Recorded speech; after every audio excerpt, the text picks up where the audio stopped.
pero no por eso voy a dejar de referirme también a otros proyectos que han sido enviados y que están ahí consolidados. Lo primero que quiero decirles es que a veces cuando ustedes invitan a personas que algo conocen o algo saben sobre el tema de derecho constitucional, parece que hay una tendencia, y con que esté aquí está bien, sí, sí, parece que hay una tendencia a hiperteorizar, diría yo, acerca del derecho constitucional y a volverlo poco digerible.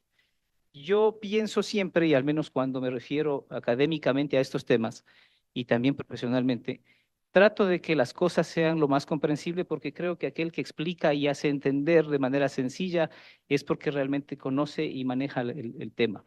Los asuntos de derecho constitucional no son esoterismo, son cuestiones que tienen que ver con la vida cotidiana de la gente, con los derechos y con la estructura del Estado.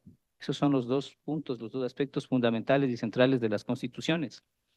Y desde la Constitución de Montecristi, y quien les habla tuvo la posibilidad de estar en la elaboración y en la redacción de esa Constitución, en la Constitución de Montecristi se estableció algunas hojas de ruta que tienen que tenerse en cuenta para efectos de desarrollar la normativa secundaria, en especial la normativa que regula precisamente el ejercicio de los derechos y que regula las competencias de la estructura del Estado, es decir, los aspectos procesales de la Constitución.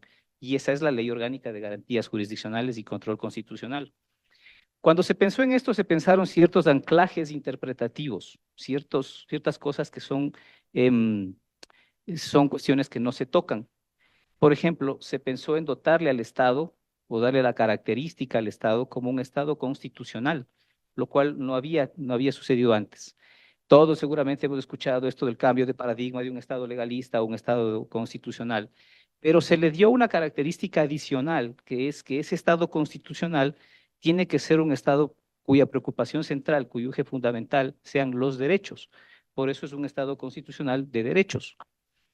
Y esas son dos cosas que condicionan definitivamente la existencia de em, normas secundarias que tienen que adecuarse a esa comprensión del Estado. Y así en todos los ejes. Por ejemplo, en el eje económico, yo sé que lo que voy a decir trae cierta polémica, pero es así. En el eje económico, esa constitución, la constitución vigente, define al Estado como un Estado de economía social y solidaria por diferencia a otros modelos económicos como el de economía social de mercado o una economía liberal. Entonces, estas cosas que parecen menores tienen sus consecuencias, porque uno no podría desarrollar leyes, por ejemplo, que vayan en contra del modelo económico de un Estado social, de economía social y solidaria, así como no podría desarrollar leyes que vayan en contra de una concepción de derecho penal mínimo, así como no podría desarrollar leyes que vayan en contra de una concepción del Estado constitucional y de derechos. Digo esto porque a veces perdemos de vista este norte y propendemos en todas las áreas al populismo penal, al populismo económico y también al populismo constitucional. Entonces, siendo necesario, siendo indispensable hacer reformas y tener a la vista estas regulaciones, es indispensable tener en cuenta que la carta de navegación que nos debe regir es eso, el entender que se trata de un Estado constitucional de derechos y justicia y en orden a eso desarrollar las competencias de los legisladores para hacer las reformas que tienen que hacerse. El amplio margen de configuración de los legisladores es esto, es amplio, pero tiene que ceñirse a estas cartas de navegación fundamentales. Y por eso quiero empezar con algo que me parece el bloque más grande de la reforma, esta última a la que me he referido, presentada por la Corte Nacional, la Fiscalía y la Defensoría Pública, y que tiene que ver con la creación de los juzgados especializados en materia de garantías jurisdiccionales y control constitucional. Es verdad, y esto hay que reconocerlo, que la experiencia nos demuestra que el hecho de que todos los jueces de todas las materias y de todos de las jurisdicciones conozcan las acciones de protección, los habeas data, los habeas corpus, en fin, todas las garantías jurisdiccionales, nos ha dejado una experiencia insatisfactoria, por calificarlo de alguna manera. Precisamente porque son jueces que no tienen la versación, la experimentación suficiente en materias específicas como el derecho constitucional. Pero precisamente y justamente esa era la razón de ser. al otorgarles la competencia a los jueces, a todos los jueces de todos los niveles para conocer las garantías jurisdiccionales, la idea del constituyente de Montecristi era que todos los operadores de justicia, todos los jueces, estén informados de este proceso que se llama un proceso de irrigación, de influencia, de constitucionalización de todo el ordenamiento jurídico. De tal manera que un juez laboral o un juez de inquilinato no pueda alegar que la especialidad de su materia le impida conocer los temas que tienen que ver con la protección de derechos fundamentales. Entonces, esa idea que en un principio era buena, efectivamente en la experiencia nos ha demostrado que tiene inconvenientes, que ha tenido y serios inconvenientes.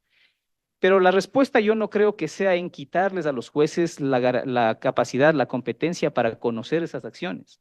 Yo creo que la respuesta más bien va por capacitarlos y hacerlos lo suficientemente competentes y controlarlos y regularlos adecuadamente desde la ley y desde las políticas públicas para que ejerzan esa competencia de manera racional y de manera apegada al derecho.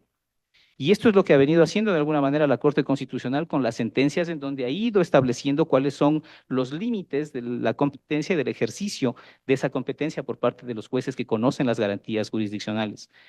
Esto efectivamente es mejor, es más deseable que conste en la ley. Y eso me lleva, por ejemplo, a decirles, para ponerles un ejemplo, que hace pocos días la Corte Constitucional acaba de sacar una sentencia, una en particular, donde se refiere a las acciones de habeas corpus en materias de regulación en temas penales. Y hace un desarrollo, esa jurisprudencia, sentencia de la Corte Constitucional, acerca de cuándo sí y cuándo no el habeas corpus en materia penal, cuando se están procesando casos penales. Estos desarrollos deberían estar incorporados en la ley, desde luego, es lo deseable, que además esa es la tarea del legislador democrático. Los criterios que ustedes como legisladores democráticos incorporen en las leyes son criterios que tienen vocación de más permanencia y de más universalidad que los precedentes desarrollados por la Corte Constitucional, porque resulta que ustedes tienen legitimidad democrática de origen, son legisladores electos por la ciudadanía y por lo tanto representan la soberanía popular en este seno y por eso pueden desarrollar leyes.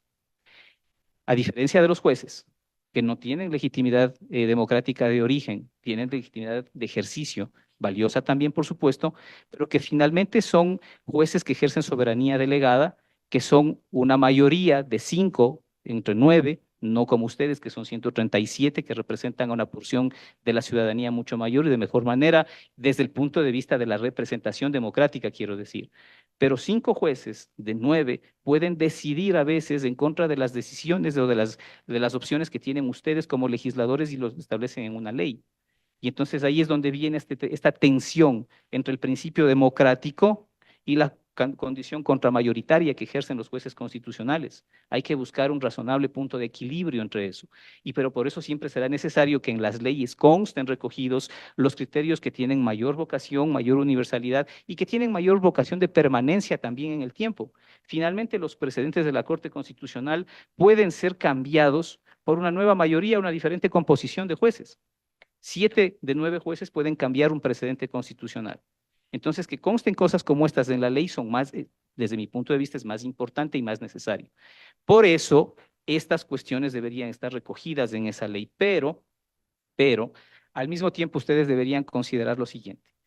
La creación de jueces especializados en materia constitucional puede producir distorsiones como las que ya se están produciendo en otras áreas del derecho donde existe especialización excesiva. Y esto eh, puede redundar incluso en una especie de aristocracia de carácter judicial para la materia constitucional. Hay abogados, habemos abogados, que nos dedicamos preferentemente a esa materia. Habemos abogados que somos consultados permanentemente sobre estos temas. Habemos abogados que entonces tenemos la posibilidad de ser quienes acaparemos el ámbito del ejercicio de la competencia o del ejercicio de la profesión en el ámbito de las garantías jurisdiccionales. Les pongo como un ejemplo. Y desde luego habrá jueces que también tienen la misma tendencia. Solo jueces especializados en materia constitucional pueden terminar elitizando la materia constitucional. Y al elitizar la materia constitucional se estaría rompiendo esta visión que se tenía desde la Constitución de Montecristi de que todos los jueces tengan este nivel de especialización, de conocimiento y puedan resolver los casos sin hacer corporaciones entre abogados y jueces que se dediquen a esa materia. Esto también es un grave problema que puede ocurrir. Yo les alerto a que esto ocurra. Ahí tienen las experiencias de lo que se está viviendo hoy en la función judicial. O sea, esto es lo que pasa en el Ecuador. A veces la teoría suena muy bonito, pero la teoría tiene que aterrizar a lo que ocurre en la práctica cotidiana y a las experiencias que venimos viviendo. Entonces, si ustedes van a optar por favorecer la especialización de los jueces en materia constitucional, sean cuidadosos de que eso no vaya a degenerar en una aristocracia jurisdiccional en un primer lugar y en un segundo lugar que esto no corporativice a la materia constitucional. Y esto es importante que ustedes tengan en cuenta. Después de todo, el tema está propuesto también para la consulta popular. Veremos qué es lo que dice la ciudadanía mayoritariamente cuando se pronuncie sobre esa pregunta. Si la ciudadanía dice que sí, habrá que regular esto para impedir precisamente que cosas como estas pasen. Si la ciudadanía dice que no, ustedes tendrían que tener cuidado de no presentar en un informe para primer debate una propuesta que pronto pueda tener la negativa en la consulta popular.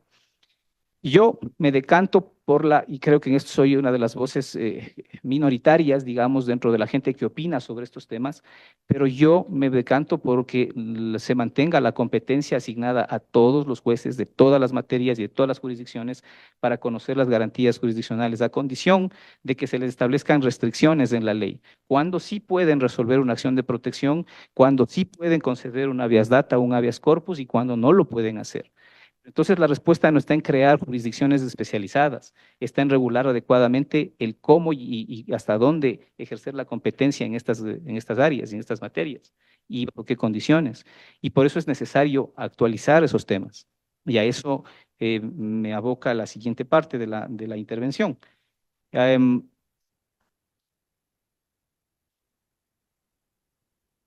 Hay una sección dedicada especialmente a establecer ciertos límites a la acción de protección y al habeas corpus.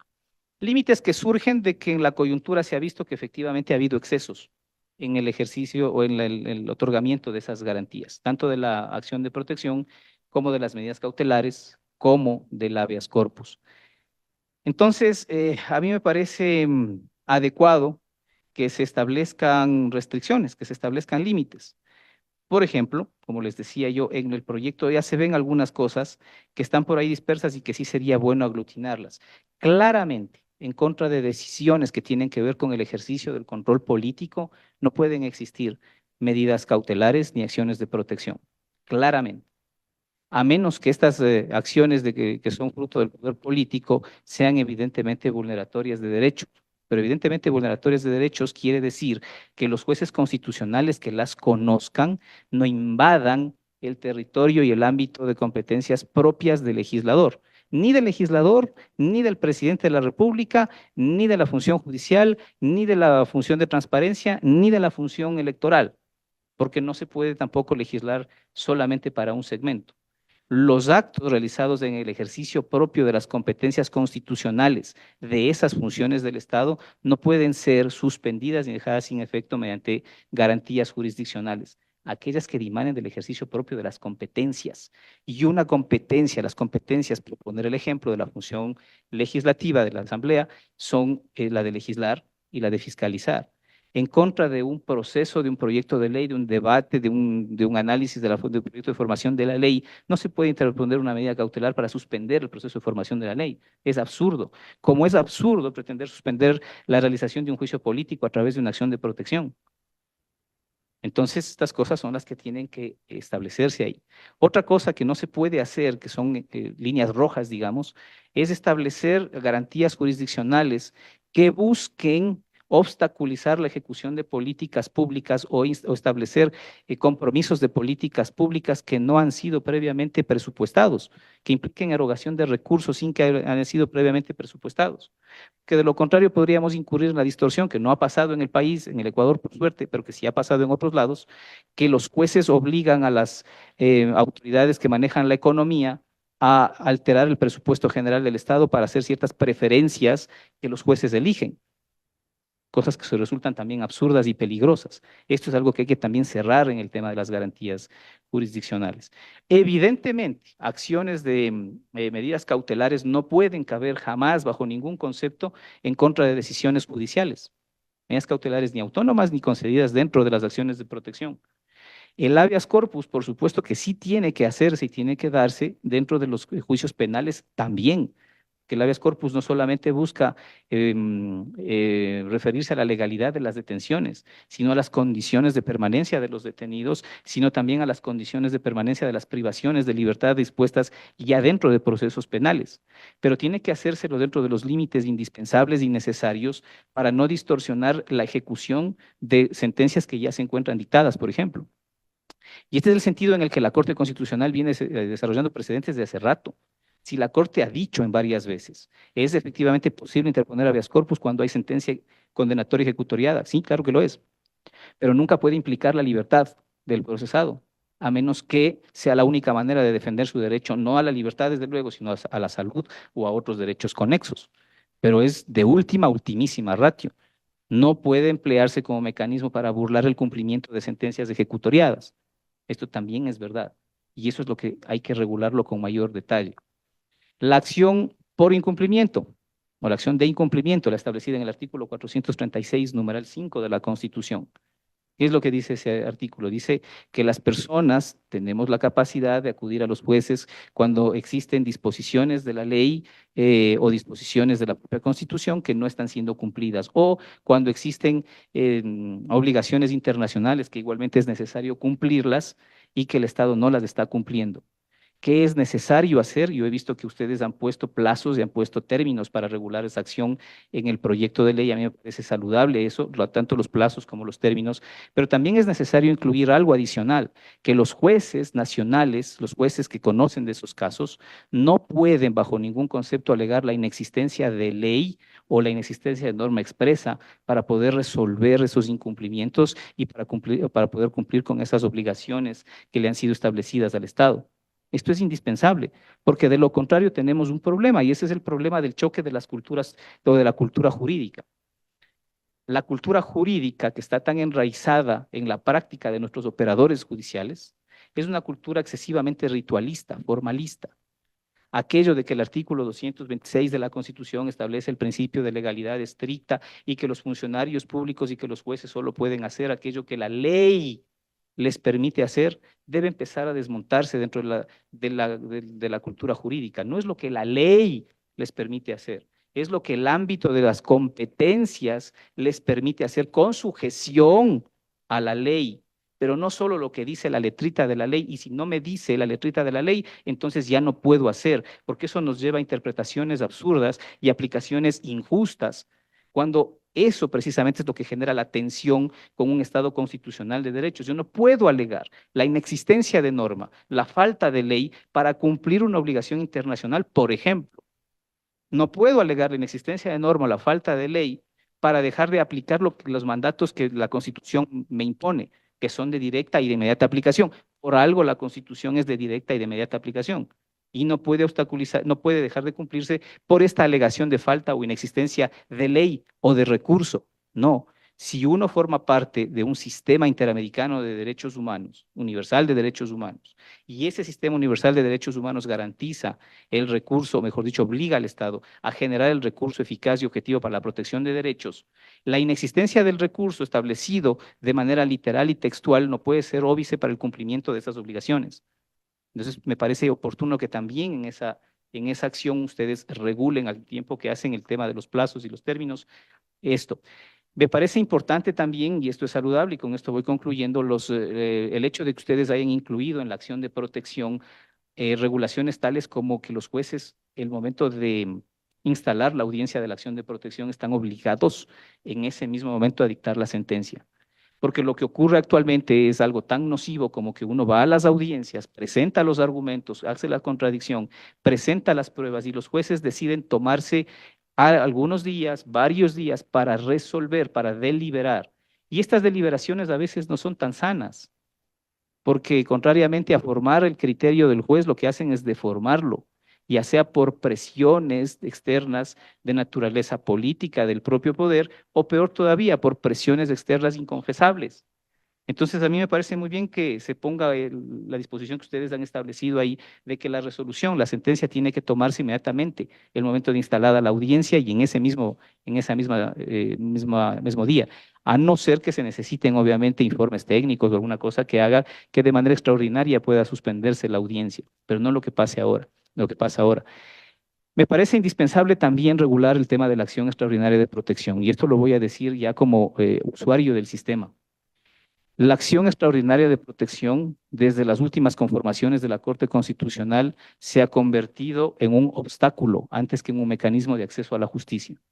Porque la Corte Constitucional, yo no sé si por liberarse de la carga laboral, yo no sé si por falta de interés o no sé si por una visión muy particular de la Corte Constitucional en su conformación actual, de que son jueces solamente para resolver casos relevantes, han desnaturalizado, han tergiversado el concepto de relevancia constitucional. Es verdad que la Ley Orgánica de Garantías Jurisdiccionales establece como uno de los requisitos de procedencia o de admisibilidad, perdón, de la acción extraordinaria de protección, este criterio de relevancia constitucional. Pero si existe vulneración de derechos, eso ya es relevante. Y lo que nos pasa a los abogados normalmente es que llegamos con las acciones extraordinarias de protección a la Corte y la Corte nos dice, sí, señor, usted tiene toda la razón. Ha desarrollado, además, con la sobreexigencia argumentativa que se ha puesto, ¿no? Simplemente para la admisibilidad. Uno no dice que, no niega que debe tener un nivel de argumentación riguroso, debe exigirse en estos casos un nivel de argumentación riguroso, pero la admisión es la admisión. El fondo requerirá otro tipo de argumentación. Y en la admisibilidad, con los estándares que ya ha puesto rigurosos para la admisibilidad, de todas maneras la Corte le dice, señor, sí, usted es verdad, le han vulnerado sus derechos en la sentencia que impugna. Sí, efectivamente. Pero a esta Corte no le parece que su tema sea relevante constitucionalmente. Y por lo tanto tiene razón, pero igual no le admito.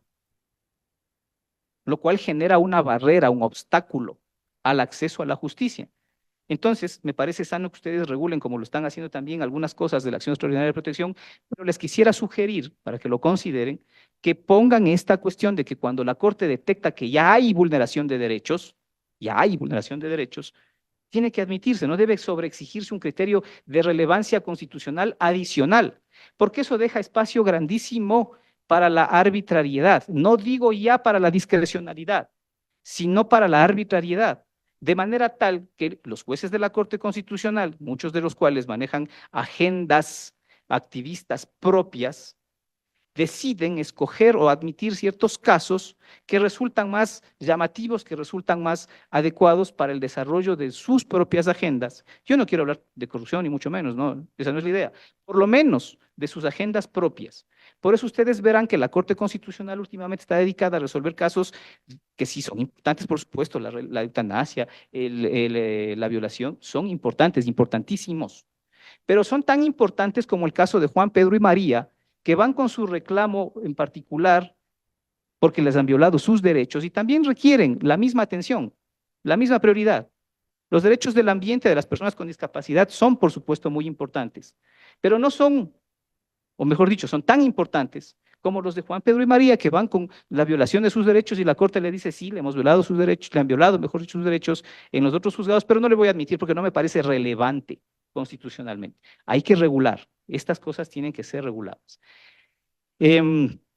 Y finalmente me parece también sano que ustedes hayan establecido algunas regulaciones para los tiempos en los que se debe resolver por parte de la Corte Constitucional algunas acciones. La propia acción extraordinaria de protección, que muchas veces cuando tiene el éxito de ser admitida, pasa años esperando a tener una sentencia de fondo. Y después de esos años esperando la sentencia de fondo, igual le dicen tiene razón, pero la situación jurídica ya se ha consolidado, qué pena, no puedo hacer nada más.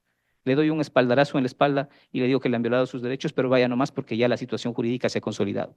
O declaran inconstitucionalidades de proyectos, de leyes tributarias, y le dicen, sí, esto viola los derechos, los principios constitucionales del derecho tributario, pero qué pena, el Estado ya ha recaudado, ya no le puede devolver, ya es una situación jurídica consolidada. O todavía falta por recaudar un par de añitos más, dejémosle que termine de recaudar, sí ha sido inconstitucional, pero dejemos que termine de recaudar y después que ya nunca más lo vuelva a hacer.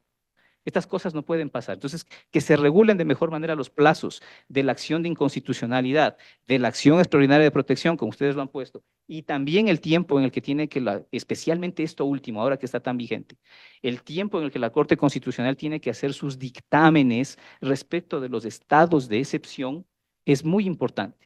Porque caso contrario, se toman varias semanas, varios meses para resolver sobre la constitucionalidad o no de un estado de excepción y terminan en el peor de los casos concluyendo que ha sido inconstitucional, pero todas las medidas adoptadas, tomadas durante ese tiempo ya se han ejecutado. Y se supone que para eso existe el dictamen, el control constitucional de los estados de excepción es un control concurrente y automático, pero tiene que ser igualmente idóneo y efectivo y en tiempos adecuados. Así es que me parece muy bien en esas partes del proyecto de ley. Me parece mal, por ejemplo, que se quiera establecer en el proyecto de ley de la Corte y especialmente y de la Fiscalía General del Doctor Estado. Raza, perdón que lo interrumpa.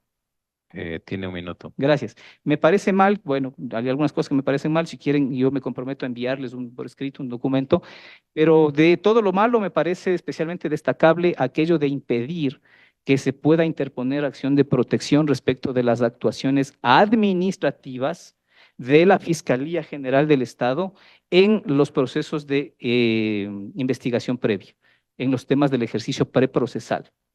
Se está poniendo en ese proyecto, y llamo la atención a ustedes sobre esto, se está poniendo en ese proyecto un impedimento de que no se puede proponer acción de protección contra las decisiones de la Fiscalía General del Estado en la fase procesal, lo cual tiene sentido si el fiscal ya ha activado un proceso penal.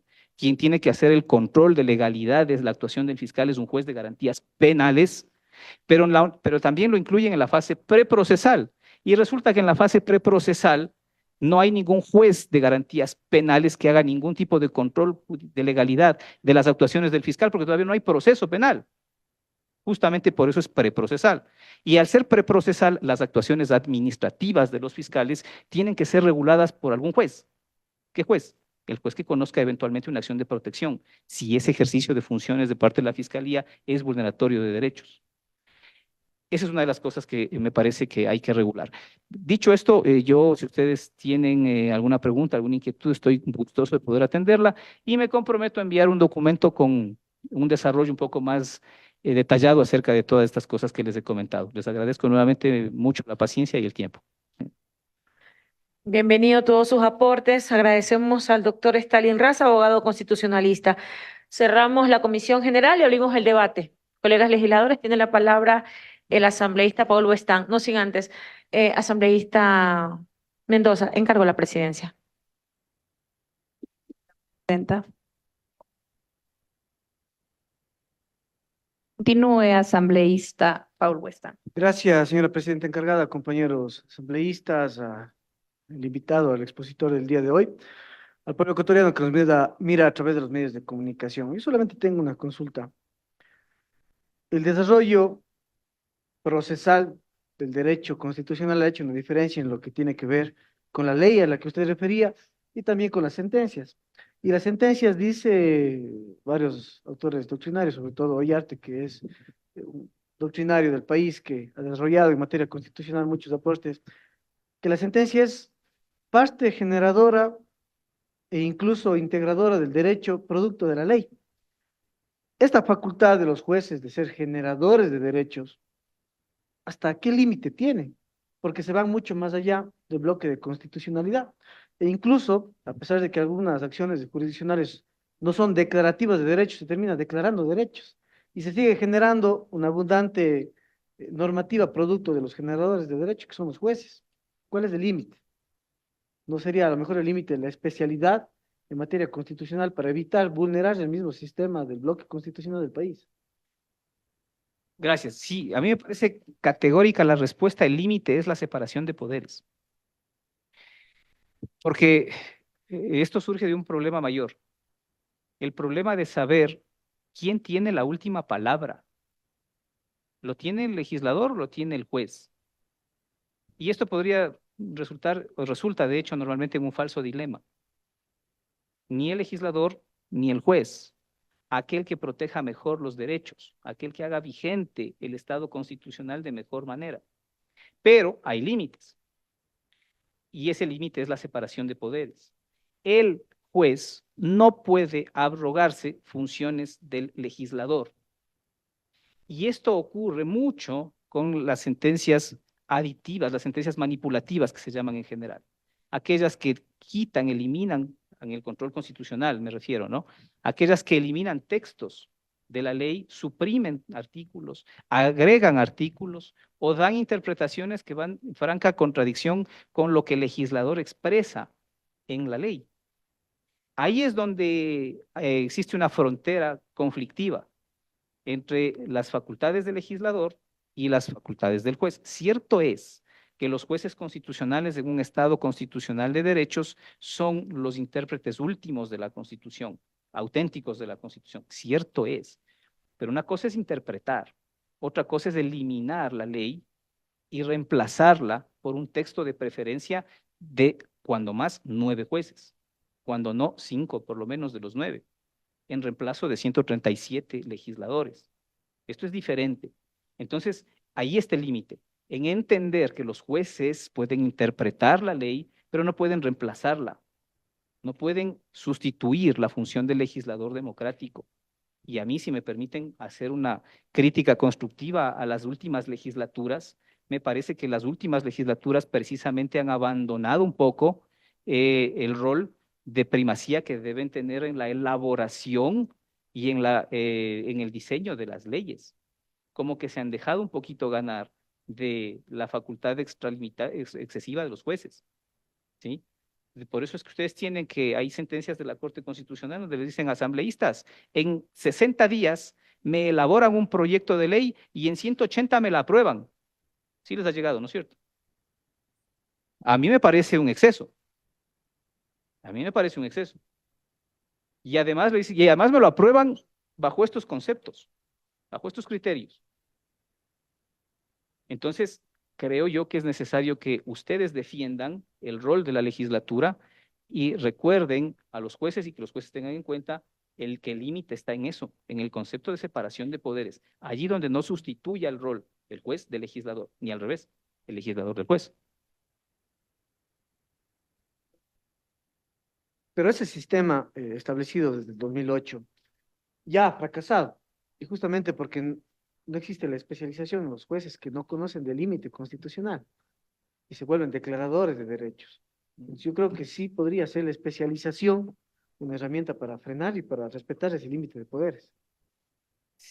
Sí, no, yo creo que sí, si las cosas se aplicasen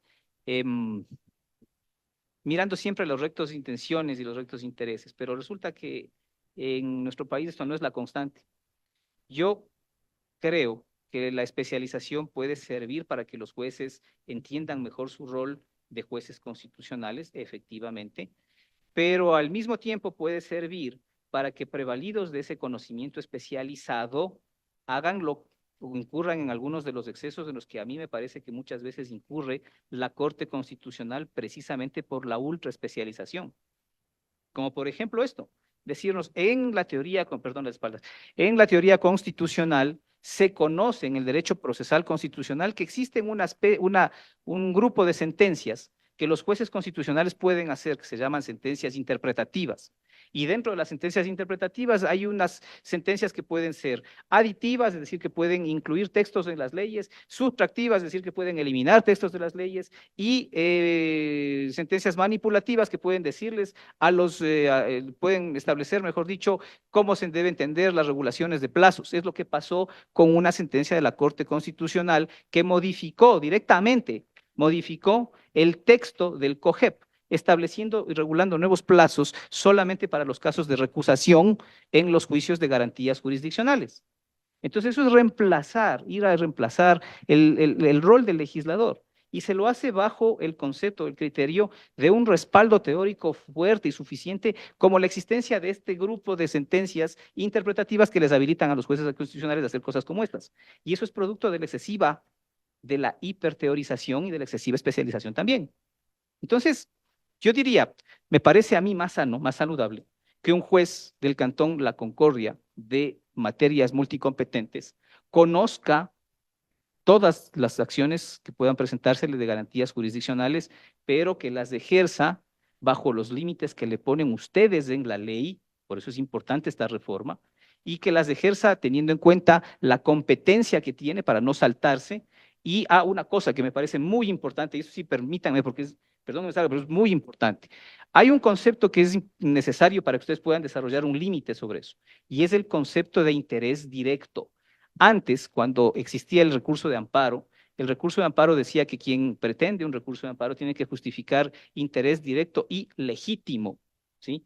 Esto de legítimo era un poco subjetivo, pero yo creo que sí hay que volver, hay que recuperar. Este fue uno de los errores que reconozco se introdujo también en la Constitución de Montecristi y que fue permitir la activación pública y muy amplia de las garantías jurisdiccionales. Por eso es que Juan puede presentar a nombre de María una acción de protección en el Cantón La Concordia sobre un acto que se dictó en Quito. Y estas son las distorsiones que hay que controlar. Entonces, para eso es necesario incluir el criterio de interés directo. Juan tiene que demostrar por qué presenta a nombre de María, qué interés directo tiene en presentar a nombre de María una acción de protección. Y además tiene que ceñirse al límite territorial de la competencia que ustedes le van a fijar en la propia ley. El concepto de interés directo no lo pierdan de vista, por favor, para que incluso en el habeas corpus, si yo soy abogado de una persona que está detenida y quiero presentar un habeas corpus a nombre de esa abogada, de esa persona detenida, perdón, tengo que justificarle al juez del habeas corpus que yo tengo ese interés directo porque soy su abogado. Pero no puede presentar por María una persona X en cualquier lugar. Estas son las distorsiones que la Corte ha detectado y esto es importante incluir. Pero, perdón, volviendo a la pregunta, justamente esta regulación es la que a mí me permite que me parece que les va a permitir a los jueces actuar dentro de los márgenes del derecho con racionalidad, pero sabiendo, estando obligados también los jueces a imbuirse de esta cultura constitucional, de esta necesaria y